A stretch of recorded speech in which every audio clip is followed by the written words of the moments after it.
خوش اومدین به ویدیو. امروز میخوایم تمام جایی که توش فعالیت داریم میتونید بیاید ویدیوهای ما رو ببینید، یا امروز الان دارید تو از یوتیوب میبینید یا آپارات. بهتون بگم که کجا هستیم که بتونید بیاید و ببینید. برو بریم. خب میایم اینجا.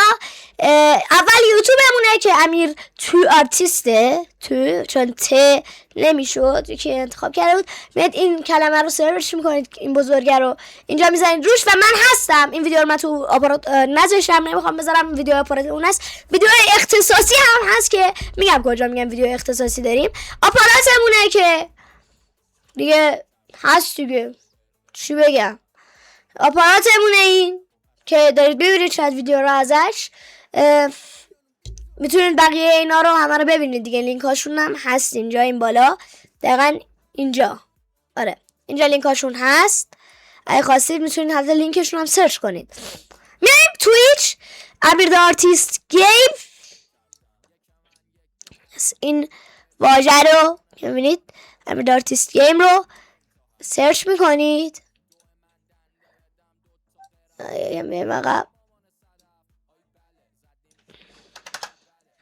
اینجا من هستم و دقیقا میاید و تویچ همون میبینید. روبیکا، این کلمه که اینجاست رو سرچ میکنید و وقتی بزنید میاد تو کانال ما. حالا چون هستیم دیگه نشون نمیده، حذف میکنیم. حتما پاک کنید دیگه چیزای اشتباهی که میفرستید. بلمون هم دقیقا اینجا امیررضا 1402 رو باید سرچ کنین و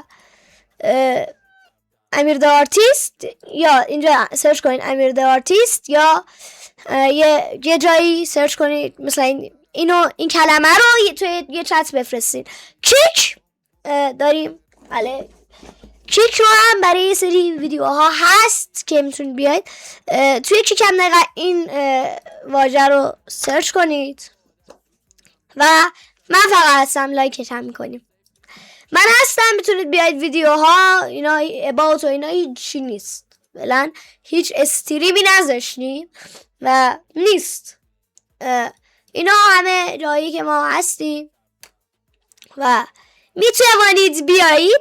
حتما آپاراتمون رو حمایت کنید، یوتیوبمون رو حمایت کنید، توییچمون و کیکمون و جایی که محتوای ویدیوهایی میذاریم رو لطفا حمایت کنید، چون خیلی به حمایتتون نیاز دارم. فعلا تا یه ویدیو دیگه که من بهتون میگم اینا رو. خداحافظ.